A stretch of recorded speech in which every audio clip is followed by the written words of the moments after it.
queridas. Estão todos conseguindo me ouvir? Então, que bom. Bem-vindos todos. Nós estamos ainda mal arrumados por aqui. Ainda temos mais um mês de obra, mais ou menos, para que as coisas se acomodem. Mas nós não podíamos mais adiar o reinício dos nossos encontros. Então estávamos com saudades, são todos extremamente bem-vindos e que Deus nos abençoe muito na noite de hoje. Vamos invocar juntos a presença do Senhor, vamos olhar para o coração, buscar aquele lugar de sossego em nós, um lugar de pouso, de ninho,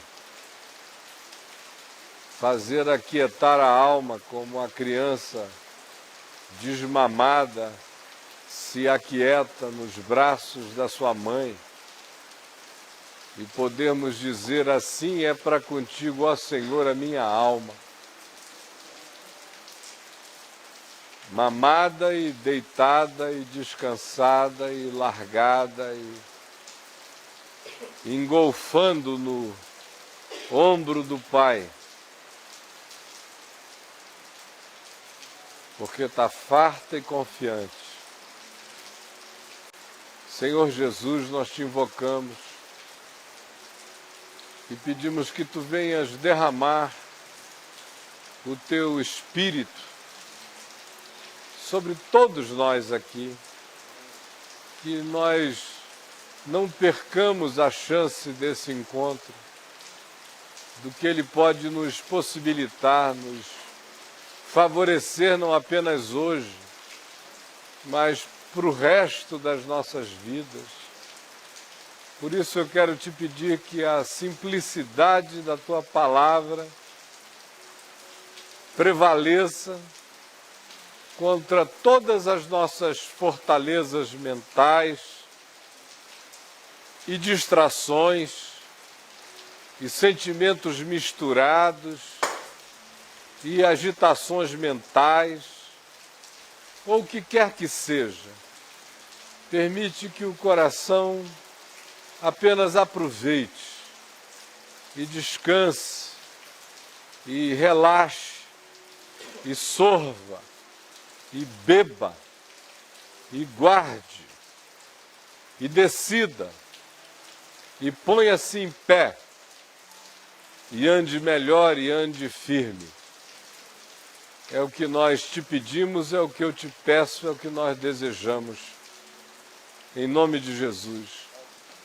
Amém e amém.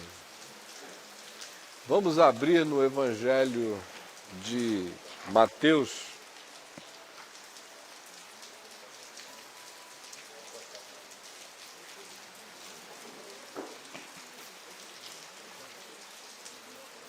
no capítulo 18,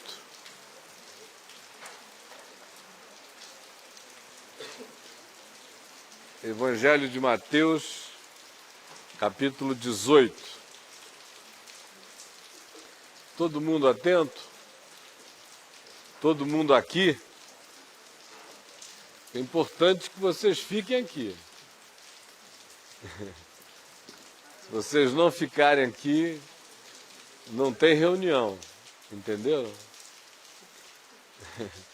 Então é aqui. Não nessa geografia, é num aqui de consciência, sem o qual tudo é desperdício. Então, por favor, fiquem aqui. E aqui no Evangelho de Mateus, no capítulo 18, a gente lê no verso 35, uma das mais estranhas palavras de Jesus. Porque olhem só o que ele diz no verso 35 de Mateus 18. assim também meu Pai Celeste vos fará, se do íntimo não perdoardes cada um ao seu irmão. É a única vez no Evangelho que a gente vê Jesus explicitamente dizendo assim, meu Pai fará algo negativo. Geralmente é meu Pai cuida, não sabeis que valeis mais do que pardais, não temais, ó pequenino rebanho, porque agradou ao meu Pai conceder-vos o seu reino. Aquele que o Pai me dá de maneira alguma eu lançarei fora. Ninguém pode vir a mim se o Pai que me enviou não o trouxer. São todas afirmações do Pai como agasalho. Ele conta uma parábola. Quando ele quer falar de ternura, o homem forte da história e da parábola é o pai. É o pai do pródigo, que tenta conciliar o irmão mais velho, é o pai dos filhos sim e não, daquele que diz sim, sim e não faz nada, e do outro que diz não, não, mas se arrepende, levanta e faz. Quando ele quer falar coisas duras numa parábola, ele nunca fala de um pai. Ele fala o senhor daquela terra, havia um rei, um homem importante, mas ele desvincula da ideia do pai. Aqui, porém, é o único lugar no Evangelho onde ele coloca o pai fazendo uma coisa negativa. Assim também meu Pai vos fará, se do íntimo cada um não perdoar ao seu irmão, ao seu próximo, não é ao membro da sua igreja. Porque quando se ouve isso, a mentalidade adoecida, religiosa, cristã é tão grande, que quando se lê no Evangelho sobre o irmão, o indivíduo pensa no indivíduo da igreja dele, da denominação. Aí o mundo dele já está do tamanho daquela coisinha. Aí ele já pensa assim, quem foi que eu ofendi na minha congregação? Ninguém. A mulher está engolindo sapo cururu, o filho está vomitando cobras e lagartos, a filha está suando lacral pelos poros, mas está tudo bem, porque na congregação, entre os irmãos, ele não fez nada. Casa dele não tem irmão, na família dele não tem irmão, na vizinhança dele não tem irmão, no trabalho dele não tem um irmão, no mundo não tem irmão, ele é um desirmanado. Ele é um crente. Então vem Jesus e diz, assim meu Pai Celeste vos fará, se do íntimo não perdoardes cada um ao seu irmão, ou seja, a qualquer ser humano, na irmandade tão natural quanto a de Caim e Abel. Por acaso sou eu tutor do meu irmão? Sim, tu és.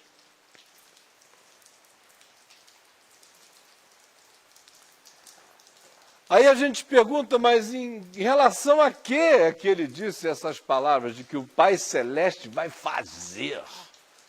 O que é que o Pai Celeste vai fazer? Ele usa a imagem do homem forte, de um rei. Mas aqui embaixo ele conclui a parábola dizendo, assim também meu Pai Celeste vos fará, se do íntimo não perdoardes cada um a seu irmão. E aí ele vincula a decisão do Pai Celeste à decisão que o rei da parábola tomou. E que decisão foi essa que o rei da parábola tomou? Na parábola, um determinado rei resolveu ajustar contas com os seus servos. Resolveu botar os tributos em dia. E mandou chamar todos os credores do reino para se apresentarem. E na fila dos endividados aparece um indivíduo que deve uma grana preta ao rei. 10.000 talentos. É um número propositalmente exacerbado para significar a grandeza da dívida desse indivíduo para com o rei. E ele, não tendo como pagar, o que fez? Não ia fugir, se tornar um fugitivo do reino. Não tinha como pagar. Ele passou peroba na cara e disse, bom, só gente boa morre de vergonha. E foi lá. E quando o rei disse, apresente-se, senhor Manassés, que é um nome sempre bom para essas figuras. Aí lá veio ele e disse, pois não, o senhor me deve 10.000 talentos. Ele foi logo se jogando no chão. Ele tinha ensaiado muito aquele ato, aquele momento. Na hora que ele dissesse, senhor Manassés, o que o senhor me traz como pagamento, eu já vou aterrissar. Assim, zá! Caí ali dizendo, pelo amor de Deus, me perdoe, porque eu não tenho como pagar. Eu não trouxe nada, porque eu não tenho nada para lhe pagar, me perdoe. E o interessante é que não existe nenhuma resistência, nenhuma continuidade, nenhuma pergunta. Simplesmente o rei perdoa-lhe a dívida. Não lhe dá prazos, não financia, não parcela, não reduz a um percentual diminuto para que reste ainda alguma demonstração de responsividade social, moral, ética. Não. Vagabundeantemente, perdulariamente, generosamente, incompreensivelmente, o rei simplesmente perdoa toda a dívida. Diz, olha, levante-se, você não me deve mais nada. E o homem se levantou e foi saindo, certamente entre aquela alegria de segundo escalão de contingente político, aquela alegria de puxa-saco, saindo ali e depois curvou a cabeça e foi com aquela cara de contentamento piedoso até que saiu da porta do rei.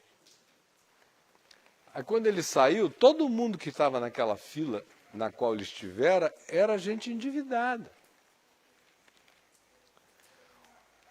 Todos os irmãos da fila eram seres endividados. E quando ele sai, ele dá de cara com alguém que devia não só ao rei, mas devia a ele. E quando ele vê esse indivíduo, ele só se certifica que fecharam a porta. O rei está para lá? Tá. Ele parte, gudunha o pescoço desse indivíduo. E diz o texto que não só lhe pegou pelo sufoco, pelo pescoço, mas o sufocava, estrangulava, foi na jugular. E dizia, você me pagues toda a minha dívida agora. E o cara sufocado dizia, pelo amor de Deus, deixa eu falar. E o cara, me paga essa dívida agora. E ele dizia, por favor, me dê tempo e eu te pagarei tudo quanto eu te devo, que foi exatamente a mesma frase que ele tinha dito ao rei lá dentro: por favor, prazo, e eu pago. E o rei não deu nem prazo, deu perdão. Agora o outro está pedindo a ele prazo, não é nem perdão, e ele diz não ao prazo. De fato, há uma suave, distinta e sutil expressão que aparece aqui adiante, no verso 30, que diz assim: ele, entretanto, não quis. E é isso que hoje me impressiona nesta parábola, na minha intenção de falar sobre ela com vocês. Por favor, me perdoa, eu vou te pagar, me dá prazo, eu só quero prazo, me dá uma chance, eu acerto. E o texto diz: ele, no entanto, não quis.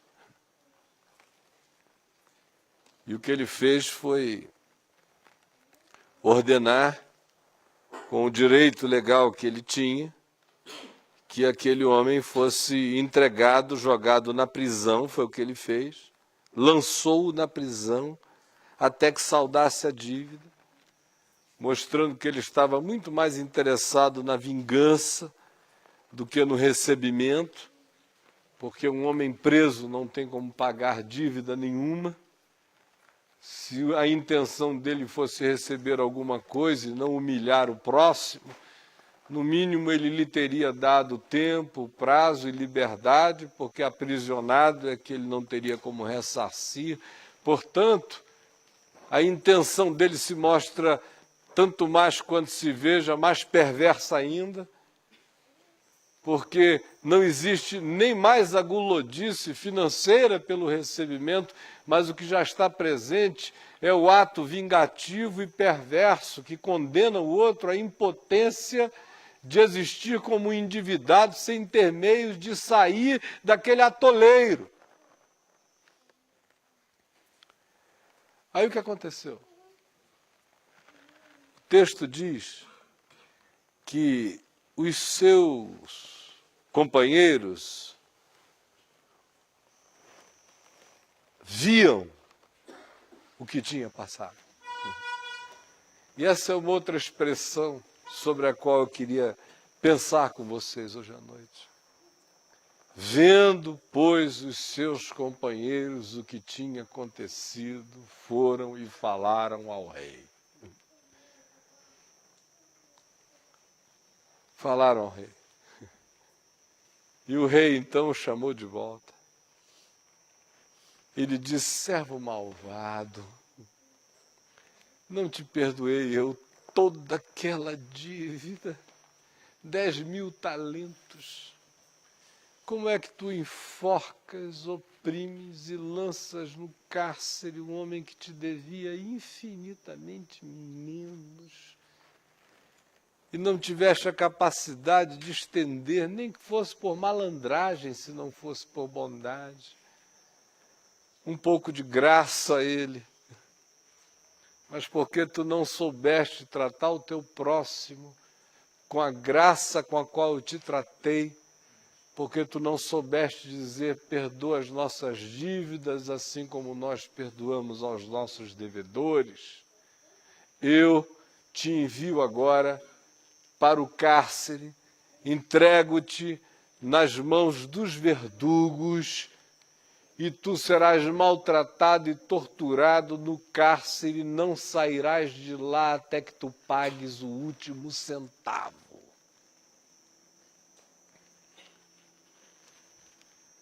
Então Jesus vem e diz: em verdade eu vos digo que assim meu Pai Celeste vos fará, se do íntimo não perdoardes cada qual ao seu irmão. É esse Deus de graça, de perdão, que fará isto. E a pergunta é, ele fará isto? Não, ele apenas deixará que o curso natural das coisas leve em você até isto. Porque quem está fazendo isto é quem isto está fazendo com o próximo. E não há apelação. Não há cartas de alforria, não há leis casuísticas, não há exceções. A declaração que aqui está feita não abre espaço para poréns, apenas está dito. É assim que é. Você pode chegar com a maior dívida do mundo. Você pode até, no seu equívoco de justiça própria, chegar pedindo prazo, chegar pedindo uma nova oportunidade, chegar pedindo a chance de um recomeço, ou o alongamento de qualquer que seja o estado de tristeza intensa, a diluição disso para que você respire e reponha. Pode até ser que você chegue apenas com esse desejo ainda de quem acha que tem algo a propor, uma barganha a fazer e um negócio a melhorar.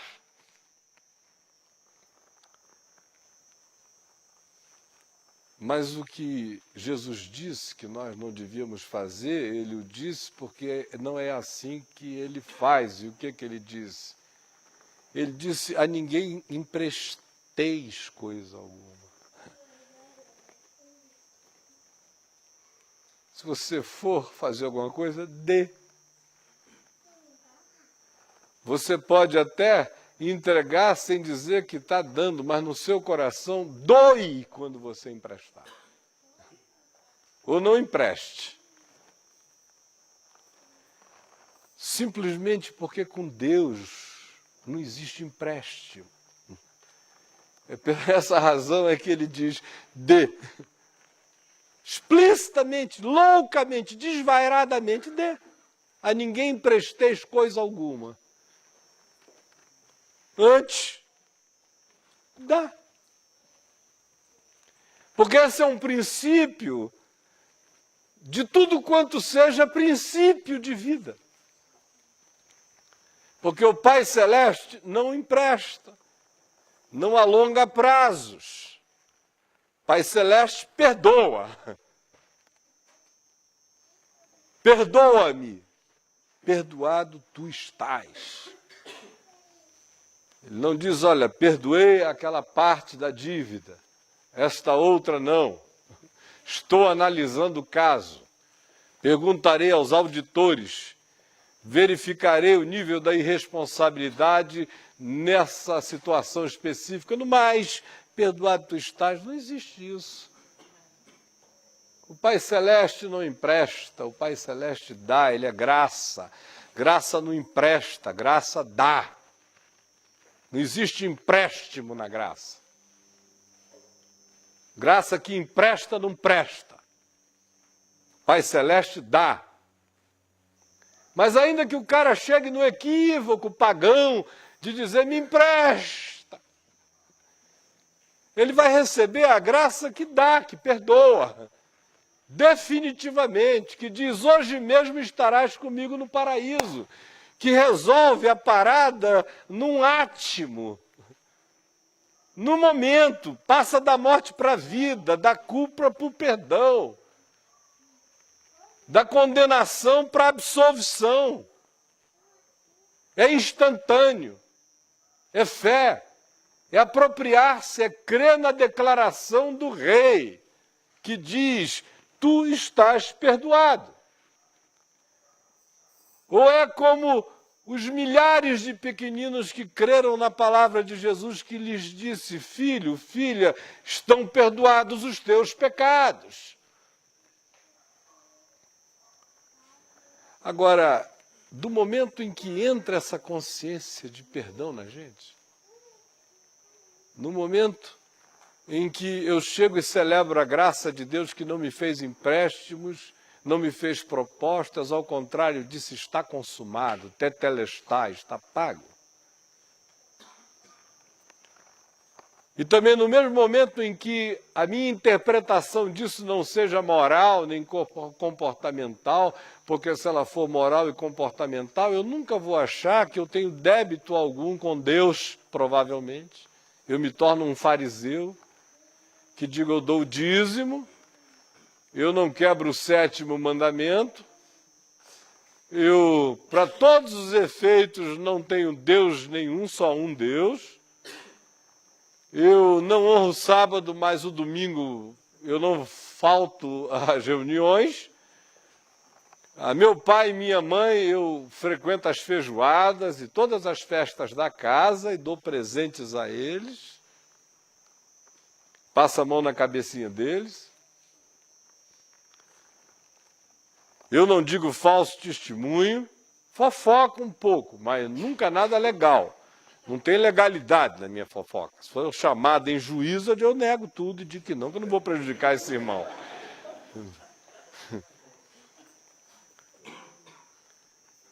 Cobiço, um monte de coisa de um bocado de gente, mas graças a Deus ninguém nunca notou. Então, eu estou limpo. E assim segue o fariseu, dizendo: graças te dou, ó Pai, porque eu não sou como este safado, desse publicano, calhorda, adúltero, pegador de mulher, garanhão tarado e inveterado, que, além de tudo, é um aproveitador do dinheiro público, que está aqui ao meu lado fazendo essa oração. Eu te agradeço de todo o meu coração, porque eu não sou como ele, eu sou de outra natureza. Limpo e purificado, eu jejuo, eu dou meu dízimo e eu sou incorruptível. Enquanto o outro, o calhorda, coitado, esse desgraçado amado por Deus, esse diabinho querido do Senhor, batia no peito e dizia apenas: ó Deus, sê propício a mim, pecador. E Jesus pergunta: quem vocês acham que desceu justificado, perdoado, reconciliado, amaziado com Deus para sua casa? O indivíduo com consciência moral fixa, estática, comportamental, behaviorista, farisaica, que mede a si mesmo pelos feitos da moralidade pública, do que aconteceu ou não aconteceu como factualidade, que é esse fariseu que em razão disso se jacta e se assoberba, ou esse outro que, independentemente do que lhe estivesse acontecendo, sabia, no entanto, quem Deus era e quem ele era.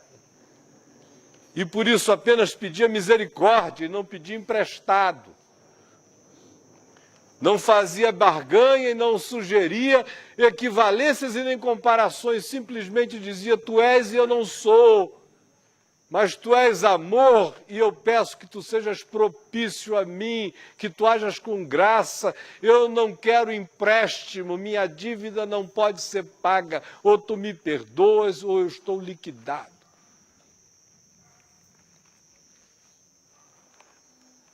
Agora, essa consciência do tamanho do nosso débito para com o rei é uma coisa que só se aprofunda em nós quando o senso moral acaba. Quando o senso de éticas, que são mais etiquetas de comportamento e de exterioridade, se dissolvem em nós. Não para que nós nos tornemos libertinos, mas para que nós não nos tornemos enganados. Porque o caminho da cegueira do discernimento, do tamanho e da profundidade do meu débito diante do rei, é exatamente equivalente à capacidade que eu tenha de, em estando livre desses enganos, dessas medições, desses julgamentos exteriores, desses comportamentalismos que servem apenas para empedrar o indivíduo na ilusão de que, como ele existe à semelhança de um manequim congelado numa vitrine de loja, ele é o Santo de Deus, embora ele esteja atolado como uma ogiva atômica de todas as porcarias impensáveis da existência, embora ele esteja impregnado de todos os ódios, amarguras, rancores, cobiças, mentiras, vaidades, fantasias, mas como ele não pratica nenhuma delas do lado de fora, ele se sente esse indivíduo, para além da necessidade da justificação, e que é o que acontece quando a pessoa se torna devota do ídolo da moral e das éticas das exterioridades, ela ficará cega nesse estado e jamais terá olhos para verificar o tamanho do débito dela diante do rei. Quando ela declara com Paulo, em acordo com ele, que todos pecaram e destituídos estão da glória de Deus, ela faz isso por uma questão de deferência, de educação, de humildade, para não ser arrogante. Porque lá está dito que todos igualmente pecaram e carecem da glória de Deus, mas lá no fundo tem muita gente que não acredita nisso, não. Que esse negócio é para um bocado de outras pessoas. Que aquela é apenas uma generalização. Porque eles pegam os mandamentos exteriores e eles dizem, escapei desse. Oh, aleluia, graças a Deus. Posso até chamar a mamãe para dar testemunho. E vai, e tal. Aí aí esse aqui. Aí ele chega ali no 7º e diz, meu Deus, com todos os sacrifícios do mundo, com um motel instalado dentro de mim, mas até aqui eu me mantive intacto, aleluia. Ele vai. Quando ele chega na cobiça, ele diz, aqui também não tem jeito, mas é uma coisa tão subjetiva, que como o senhor de fato não está tão preocupado com subjetividades, então eu sei que nessa aqui, faz de conta que eu gabaritei, Jesus, faz de conta que eu gabaritei. Aí o cara vai virando uma pedra. Pedra. E ele fala, todos pecaram e todos carecem da glória de Deus por consideração ao Evangelho.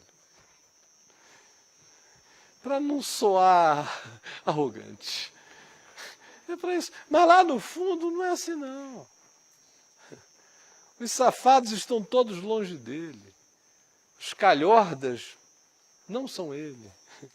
Os patifes não estão lá. Os injustos, os apressados, os compulsivos no juízo, os de impulsividade destrutiva, os de língua incontrolável, os de privilégio ao devaneio egoísta e hedônico dos prazeres do capricho apenas, são os outros. E aí, cria-se o quê? Cria esse estrangulador de pessoas. Cria-se o Jack, o estripador da fé. Esse cara que vai estripando. Desculpa, Jack. Não tinha dado nenhuma alusão a você, viu? Você veja a pureza do meu coração. Cria-se o Ted Bundy. Hã? A pureza do seu coração é a nossa malícia. Então, é isso que se cria, esse ser estrangulador dos outros, sufocador de almas, opressor de todas as coisas. E o que me impressiona, como eu disse no início, é que essa coisa toda é resumida numa última chance. Imaginem só que essa história podia ser totalmente diferente, não é mesmo? O homem entrou, caiu prostrado, pediu perdão, foi perdoado, saiu grato, sem ser boçal, Saiu grato mesmo. Saiu lá fora, viu aquela multidão de endividados e disse que Deus dê graça sobre todos vocês. Aí olhou o coitado que devia ele, foi em cima dele e disse: meu irmão, você me devia alguma coisa? Esqueça, você está perdoado. E que Deus te abençoe e te prospere. E aí teria sido uma história do Evangelho, ao invés de ser a história da miséria humana. Aqui a gente tem um Evangelho contando a história da miséria humana, desejoso de que eu escreva outra parábola, desejoso que eu me retire da presença do Rei, dizendo: estão todos perdoados, o mundo está perdoado, por Jesus e por mim também. Ninguém tem mais dívida comigo. Ninguém vai conseguir se endividar comigo, porque no dia em que alguém se endividar comigo, nesse dia eu estou sob o juízo de ter me endividado outra vez com o Pai.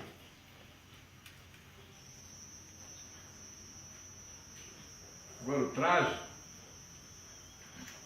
é que a decisão, no entanto, é contada com a sutileza dessas palavras simples. No entanto, o homem não quis. Não quis que fosse assim. Não quis que fosse um Pai Nosso. Não quis que fosse: perdoa as nossas dívidas assim como eu perdoo os meus devedores. Não quis. Escolheu outro caminho. Não quis. Ele achou que poderia ter uma relação com Deus divorciada em qualidade da relação dele com o próximo, seja quem for o próximo. E este é o mais diabólico de todos os enganos. Não há perdão de Deus para mim sem perdão em mim para quem quer que seja. A questão, notem bem, é que Jesus fez absoluta questão de descrever o ponto vital dessa desgraça com uma única sentença: o homem, no entanto, não quis. Não quis. Não abre espaço para reflexões posteriores, para psicologizações, para absolvições, para sangues de bodes e de touros, para perdões temporários, para nada. Diz: o homem, no entanto, não quis. Dá a esse homem o mesmo poder de soberania que o rei tem. O rei quis, mas o homem não quis. Deus quis, mas você não quis. E o que você precisa saber é que o quis de Deus é absolutamente definitivo para te perdoar, quanto o teu quis de não querer perdoar será definitivo para te danar, meu irmão. É assim, simples assim. O rei quis. Se você for sábio, você quererá. Se você não quiser, volta tudo para antes, pioradamente, entendeu? E não tem apelação. É uma decisão no coração. Não adianta o cara ficar evocando os traumas nesses exercícios modernos de psicologia mediúnica. O cara invocando o avô, a avó, o pai, a mãe, os traumas, o tio tarado que olhava para a menininha de 6 anos, é todo mundo, é uma legião de evocações para justificar quem eu sou agora. É por isso que eu tenho esse problema insolúvel dentro de mim. Eu tenho essa facilidade enorme de pedir perdão. Deus sabe. Mas eu tenho essa dificuldade absurda de perdoar. Pior ainda. Deus sabe. E é assim que eu sou. E eu até já me batizei. Eu não tenho, no entanto, problema em dar o dízimo. Eu dou. Mas é assim que eu sou. E Jesus diz: que pena. Porque o meu Pai Celeste vai pegar você, batizado e tudo. E vai jogar você no cárcere, batizado e tudo. E vai te entregar um verdugo, sabe aquele verdugo que gosta de estuprador de menininho? Aquele verdugo que gosta de pedófilo? Aquele verdugo que gosta de cretino? E vai te entregar na mão do verdugo, um cara igualzinho a você. Porque os nossos verdugos são a nossa cara. Os nossos verdugos somos nós. Os nossos verdugos é a nossa incapacidade de perdoar, de ser compassivo, de desfazer a tragédia. O nosso verdugo ganha a nossa clonagem, só que é uma clonagem sem parceria com a gente. O nosso verdugo somos nós, absolutamente sinceros na nossa intenção perversa de fazer o mal a nós mesmos. Esse é o nosso verdugo.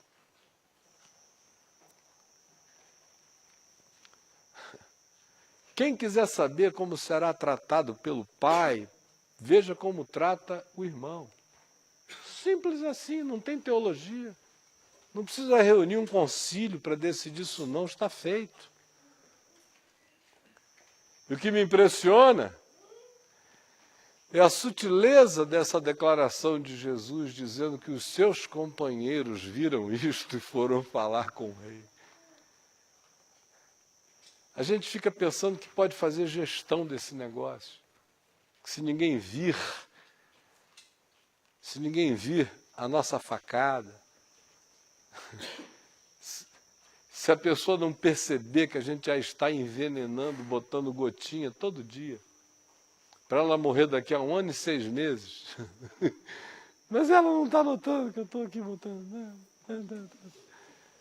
A gente fica pensando que não tem consequência. Meu amigo, há uma grande nuvem de testemunhas.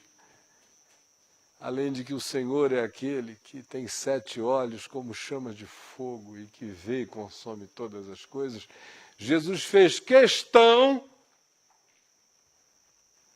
de nem ir aí. Ele deixou a coisa no nível mais secundário da informação.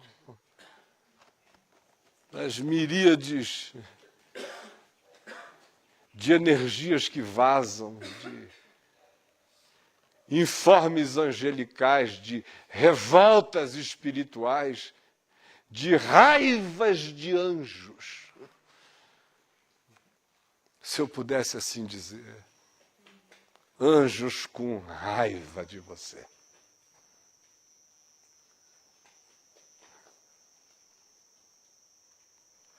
Anjo com raiva da gente é demônio com franquia para entrar. Para entrar mesmo. Para entrar na tua alma, na tua mente, na tua carne, nas tuas emoções, para te surtar, para te enfeiar, para te jogar na cela, para te encarcerar, para te gerar uma nhaca, aquele fedor de preso que não vê a luz do sol.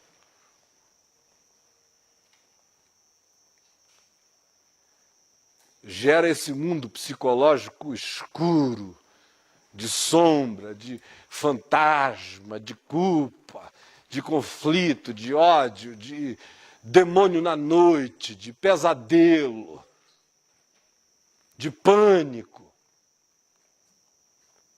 de paranoias. Gera um cárcere. Com verdugos tão qualificados quanto você na arte de não perdoar, de não dar sossego. Assim também meu Pai Celeste vos fará, se do íntimo, não da boca para fora e não performaticamente, não como declaração farisaica de amores que nada mais são do que inflações de declarações dessignificadas. Não.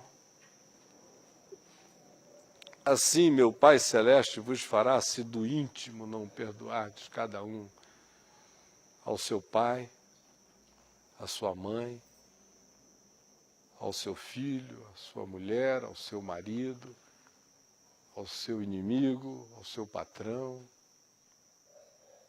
ao mundo.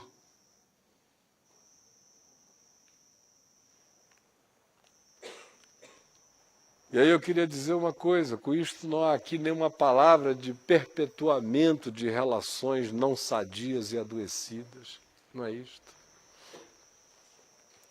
Às vezes a gente tem que perdoar até para poder se divorciar. Ninguém pode se divorciar sem perdão.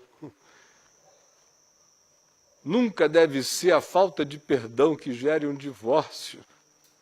Porque um divórcio que é provocado pela falta de perdão joga alguém no calabouço, ou os dois. Até para divorciar tem que perdoar. Tem que andar limpo e abençoando o coração do outro. Para terminar uma relação, as pessoas ficam esperando odiarem até a morte para acabar. Eu não faço isso não. Perdoe o suficiente para terminar. Esse convite a perdoar cada um ao próximo no íntimo não é um convite ao perpetuamento e à cronificação de relações adoecidas, não. A gente segue o caminho deixando gente perdoada e levando um coração sem mágoa. Perdão não é um acorrentamento do perdoador ao objeto do perdão. Perdão não é amizade, perdão não é intimidade, perdão não é preferência, perdão não é conjugalidade, perdão não é fraternidade desejada mais intensamente. Perdão é perdão. O outro pode seguir o caminho dele, pode ser nosso amigo ou não. Isso é uma questão de circunstância, intimidade, afinidade, preferência. Assim como é quando ninguém tem que perdoar ninguém, a gente não fica amigo de quem a gente quer ficar amigo. Não é porque a gente perdoou alguém que agora surge a tirania da amizade entre o perdoador e o perdoado, que é coisa de crente. É só para eles se atrapalharem todos de novo ali na frente. You say no, I say yes. É a música dos Beatles. Não é porque você é meu irmão que a gente tem a chance de passar tardes e tardes maravilhosas no parque, porque pode ser que você seja um grande chato. Perdoado, querido, amado, mas um chato. Um chato que eu tolero, um chato que eu ouço, um chato que eu dou atenção, um chato que eu quero bem, mas chato. Negativo. É tudo assim com aquela boca de quem comeu um pedaço de caca e ficou melando ali, o cara nem limpa e nem fala. É aquele chocolate de esgoto na boca. Sinceramente, eu atendo, eu oro com ele com imposição de mãos, eu aconselho, eu dou meu tempo, eu respondo carta, mas eu não chamo para passear. Eu me gosto. E não estou fazendo nada errado, porque Jesus nunca chamou fariseu para passar fim de semana com ele. Fim de semana era com Marta, Maria, Lázaro, gente legal. Entenderam como é que é? Perdão é assim. Está todo mundo perdoado, mas ninguém tem que ter romance. A menos que role. Normalmente, do contrário, não force, porque isso é mentira de crente. Só para não fazer funcionar. Só para ficar impossível. Só para o cara dizer, Senhor, eu não consigo perdoar, não. Mas é claro. Você renova o mal-estar desse convívio o dia inteiro. Obrigado, nós somos siameses na cruz, aleluia. Aí se gruda lá no cara para ficar aqui, odiando a permanência. Seja simples. Nicodemos é Nicodemos. A gente diz, tu és mestre em Israel e não compreendes estas coisas. O jovem rico a quem Jesus amou era um idiota, um babaca. Fez uma pergunta idiota, recebeu uma resposta sábia do amor, não tolerou a resposta e foi embora. E daí? João, o apóstolo, um garoto, amava e botava a cabeça no peito, chorava, lambia, e Jesus dava a maior guarida. Porque assim como foi com ele, é com ele em relação a você, é com ele em relação à vida. Cada um tem do amor de Jesus o que traz. Perdoados somos todos. Podemos continuar perdoados para sempre ou não. Está consumado e ninguém mudará o que está feito, só você. Só você. Você pode crucificar o Filho de Deus a segunda vez. Você pode fazer a cruz não valer. Você pode fazer o perdão ser cancelado para você quando você cancela para os outros. Você pode sepultar Jesus outra vez. E você pode se transformar no mumificador da graça. Você pode. Agora, tudo isso é para você, para os outros não. Esse Cristo será só seu. Esse Pai é o Pai que você gerou. É o Pai mais coerente com filhos que tratam os irmãos assim.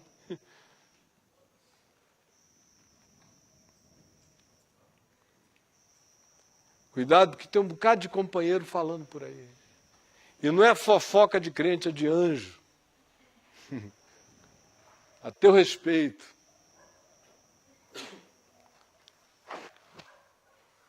E não esqueça, o que faz a diferença de tudo pode ser resumido nesta simplicidade. No entanto, o homem não quis. No fim, não adianta você querer teologizar em seu favor, dizendo é Deus que efetua tanto querer realizar, e como Ele não me deu o querer, e eu não parti ainda para o realizar, como alguns sem vergonhas têm coragem de me falar. Eu digo, olha meu irmão, em mim já surgiu um querer e uma vontade de realizar enorme, mas uma outra coisa em relação a você. Mas que pela graça dele eu estou controlando. Mas tem gente que chega com esse descaramento paulino para você. Chega.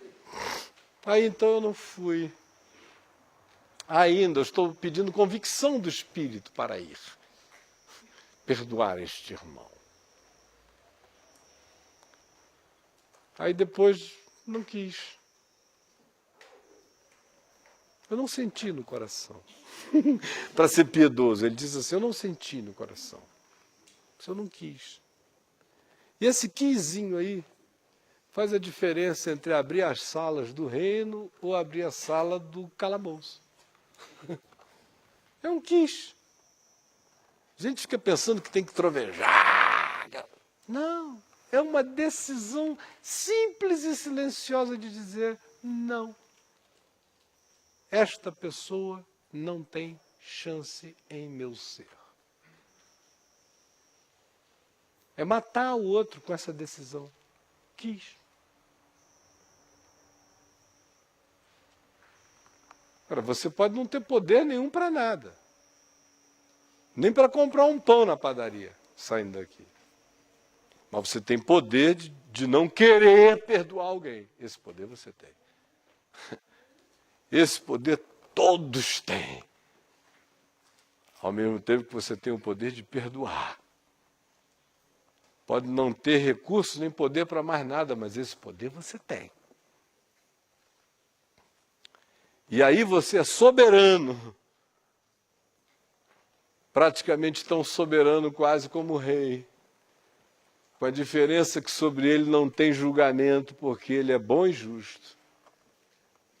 E sobre você existe julgamento a priori, pode haver a posteriori. Depende de se você, em recebendo a graça do perdão, se tornar um transferidor dessa bondade em todas as suas relações, por uma razão simples e última. Sabem qual é? Perdão Não é uma opção. Não é uma alternativa. É condição sine qua non. Senão, nada mais. Não dá para negociar com isso. Se você acha que pode fazer acumulações de créditos usando esquemas de barganha pagã que você ainda tenha na mente, dizendo, Senhor, eu mantenho esse ódio, mas em compensação, eu vou aos hospitais, orfanatos, eu me torno levita, diaconisa, eu me torno cuidadora de cães na porta da igreja, eu faço qualquer coisa, mas me permite esse nicho de ódio. Permite esse diabo de estimação dentro de mim. Eu só peço isso, que o Senhor não olhe para este ídolo do lar, desse meu ódio, e me unja no mais. Para cá. Toda a barba de Arão, menos este pedaço de cá.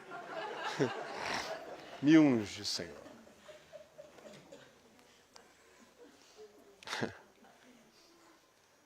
Meu mano, você vai para casa não é com a unção dos 4 seres viventes, nem de Arão e nem de nada. É profundamente ungido pelo capiroto. Assim, sem mais nem menos. E sem apelação.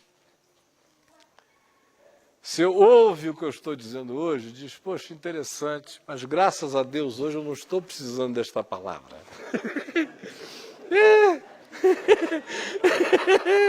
Você está pensando que eu não sei como é que é? Ah, peguei você. Graças a Deus, hoje eu não estou precisando dessa palavra. Semana passada eu até estava. Eu e meu marido estávamos muito mal, eu e a minha mulher, estava uma coisa horrível e tal, e outras relações difíceis. Estava com ódio realmente de muita coisa, mas graças a Deus, hoje eu não estou precisando. Valeu ir lá, ver as ruínas de Calçada do Lago Norte, e ainda um monte de outras loucuras que virão por aí. Mas foi isso. Hoje, graças a Deus, não foi para mim. Graças a Deus, Senhor, eu te agradeço de coração, porque hoje não foi para mim, mas foi apenas para esses seres miseráveis, não perdoadores, ressentidos, magoáveis, altamente amarguráveis, com autoimagem extremamente baixa, que não é o meu caso. Eu, graças a Deus, não sofro desse problema e estou livre deste mal, completamente.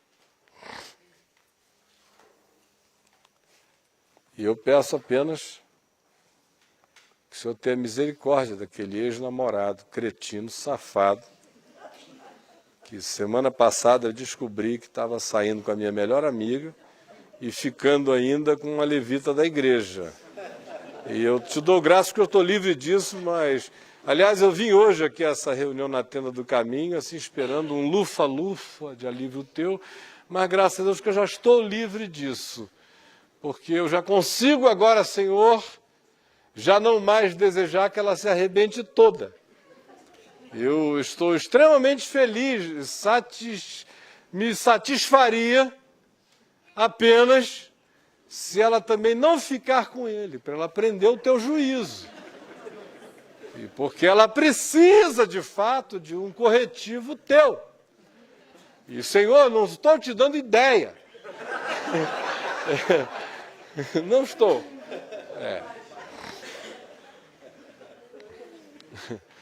São orações que eu leio todos os dias, aquelas cartas que eu recebo. Eu tiro tanta coisa das cartas que vocês não têm nem ideia. Algumas porque identificariam as pessoas, outras porque chega a ser patético. Eu fico com vergonha pela pessoa. Aí tiro, mas tem cada barbaridade. Geralmente a pessoa em perda. Está em perda, meu Deus, ela perde. A primeira coisa que ela perde é o juízo. Aí na perda do juízo perde toda a autocensura, perde toda a capacidade de perdoar, perde tudo, vira um diabo, é um endiabramento, é uma possessão, manifesta via e-mail, que é uma coisa impressionante. Manifesta para sair, eu vou botar lá no site agora escrito. Manifesta para sair, irmão.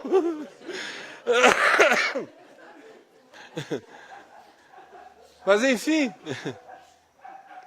a pergunta é: o que você quer que o Pai Celeste faça a partir do que existe no seu íntimo? Porque o que Jesus está dizendo é que a matéria-prima do íntimo é o que oferece ao Pai a construção. Então, a partir do que exista como matéria-prima no seu íntimo, o que você acha que será a construção do Pai? O que Ele fará a partir daí? E não me diga que não foi para você. Porque se não foi para você, o primeiro a cometer o desperdício foi Jesus, que contou essa história para todos. Vamos ficar em pé e vamos orar.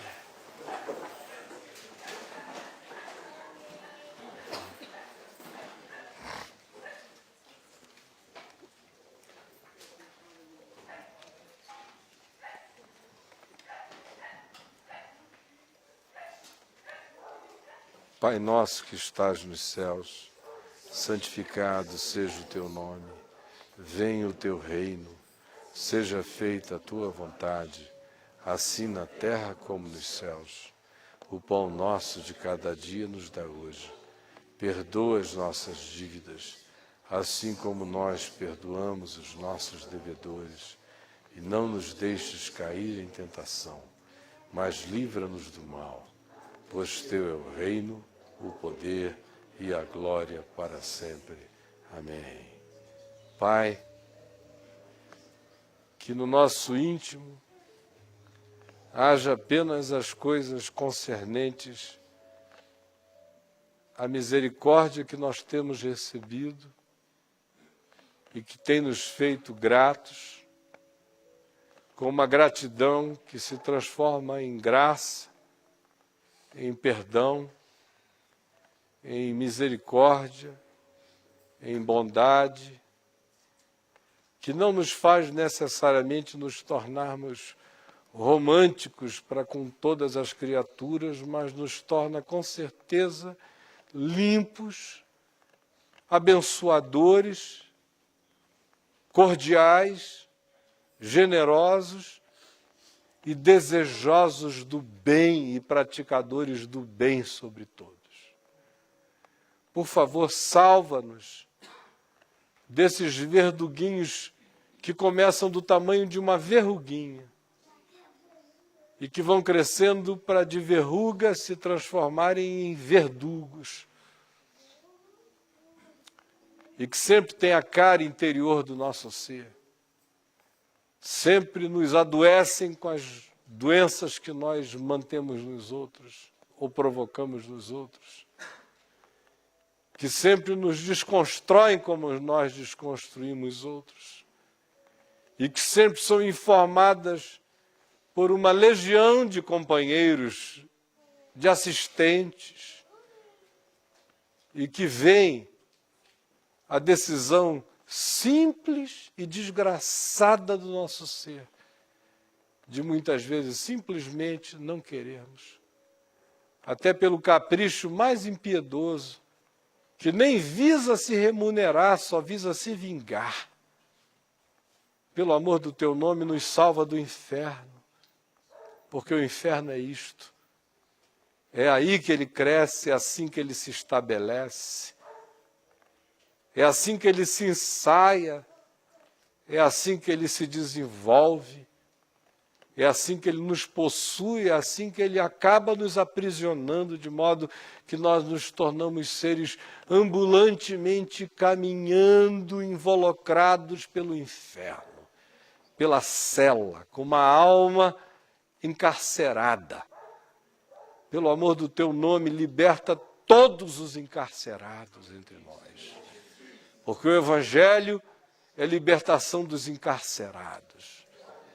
É o quebrar de cadeias e de grilhões e de opressões e de direitos que não vêm de Deus, mas que são falsificações outorgadas como direito pelo diabo.